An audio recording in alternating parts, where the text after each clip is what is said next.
स्वागत है आप सभी का बहुत बहुत हमारे चैनल पर। आज पुनः एक बार वीडियो के माध्यम से जन्माष्टमी, सभी लोग प्रायः जानते हैं जन्माष्टमी के विषय में। बहुत ही बड़ा पर्व है, बहुत ही बड़ा त्यौहार है। आज हम उसी से संबंधित चर्चा करेंगे। इस बार जन्माष्टमी जो है 30 अगस्त को पड़ रही है और भाद्रपद कृष्ण की अष्टमी तिथि और रोहिणी नक्षत्र में, जैसा कि सभी जानते हैं, भगवान श्री कृष्ण का जन्म हुआ था अर्धरात्रि में, तो उसके अनुसार जन्माष्टमी मनाया जाता है। इस बार वो तिथि जो है अंग्रेज़ी तारीख 30 अगस्त को पड़ रही है। और सबसे पहले तो हम इस विषय पर चर्चा करेंगे कि इस बार जन्माष्टमी में क्या खास है। तो दो चीज़ें इस बार जन्माष्टमी में, तीन चीज़ें विशेष हैं। उसमें सबसे पहली चीज़ जो अहम है वो ये है कि इस बार अस्मार्त और वैष्णव यानी संत और गृहस्थ लगभग एक साथ एक ही दिन जन्माष्टमी मनाएंगे, क्योंकि प्रायः ऐसा नहीं होता है तिथियों के घटने बढ़ने की वजह से। ये जो जन्माष्टमी का व्रत है, जो उत्सव है, ये प्रायः 2 दिन हुआ करता है। लेकिन इस बार की खास बात यह है कि 30 तारीख की रात्रि में ही दोनों चीज़ें, दोनों शर्तें पूरी हो रही हैं। उस दौरान अष्टमी तिथि भी रहेगी और रोहिणी नक्षत्र भी रहेगा, क्योंकि अस्मार्त में और वैष्णव में भेद होता है। वो अस्मार्त जो है रात्रि व्यापिनी तिथि ग्रहण करता है, वैष्णव उदय व्यापिनी तिथि ग्रहण करता है, इसलिए प्रायः भेद हो जाया करता है और भेद के कारण 2 दिन ये पर्व होता है, ये व्रत होता है। लेकिन इस बार, और ये जो स्थिति बनी है, करीब 27 वर्षों बाद ऐसी स्थिति बनी है जब एक ही दिन दोनों परंपरा के लोग एक ही दिन इस व्रत को करेंगे, क्योंकि इससे पहले ये स्थिति सितंबर 1994 में जन्माष्टमी पर बनी थी। कई लोगों का ये भी मानना है कि इस बार ग्रह नक्षत्रों की ऐसी स्थिति बन रही है जैसे भगवान कृष्ण जब पैदा हुए थे द्वापर में, उस समय की तरह की स्थिति बन रही है। परंतु ऐसा नहीं है, ऐसा बिल्कुल निर्विवाद नहीं है। लेकिन 27 वर्षों बाद ये ज़रूर है कि इस बार दोनों संप्रदाय के लोग, दोनों परंपराओं के लोग जो है एक साथ जन्माष्टमी मनाएंगे। दूसरी खास बात ये है कि जयंती योग भी पड़ रहा है और इसके अलावा इस बार जन्माष्टमी पे सर्वार्थ सिद्ध योग भी पड़ रहा है। तो जब भी कोई पर्व होता है और पर्व में कोई अच्छा सुयोग बन जाता है, तो उस पर्व की महत्ता, उसमें करने वाले कार्य की सफलता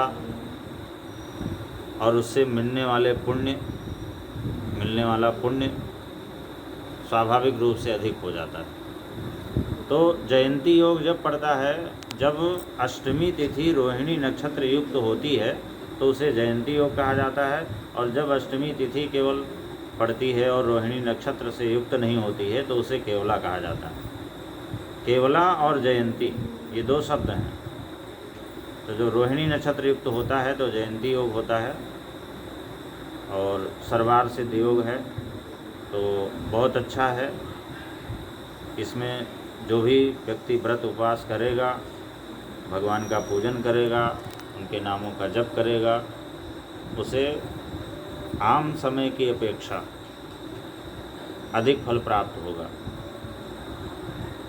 संभावना अधिक रहेगी, सकारात्मक परिणाम होंगे, कार्य सिद्धि होगी। मित्रों, जन्माष्टमी का व्रत ऐसा है कि ये भगवान कृष्ण के जन्मोत्सव के रूप में भी मनाया जाता है। इसको भगवान कृष्ण जो विष्णु के अवतार हैं और उनका जन्म द्वापर युग में हुआ था।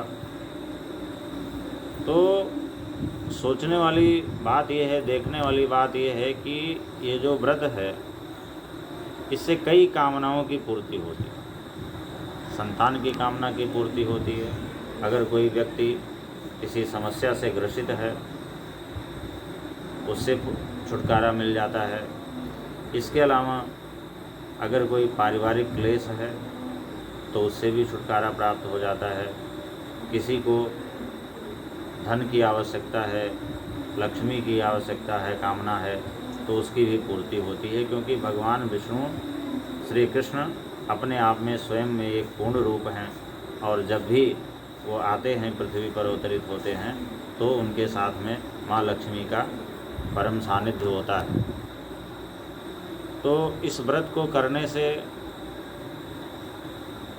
व्यक्ति की अनेक मनोकामनाएं पूर्ण होती हैं। इस व्रत को करना चाहिए।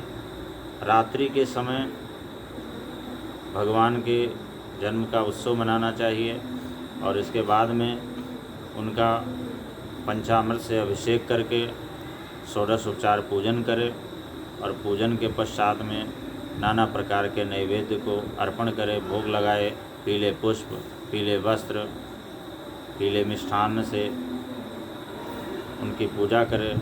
और यथासंभव जैसे मान लिया किसी को संतान की कामना है, संतान की कामना के लिए विशेष रूप से इस व्रत को करना चाहिए।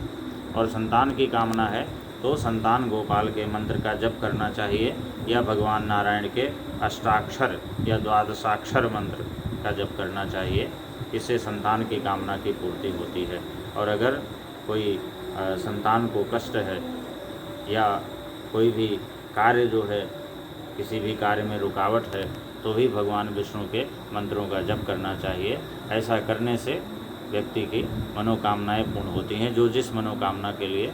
और इसके अलावा भगवान को बहुत सारी ऐसी प्रिय वस्तुएं हैं जो अर्पण करना चाहिए, जैसे बांसुरी है, मोरपंख है, ये सब भी विशेष रूप से अर्पण करना चाहिए। तो जो भी व्यक्ति, क्योंकि ये जन्माष्टमी अपने आप में एक ऐसा अवसर है जो संसार को ही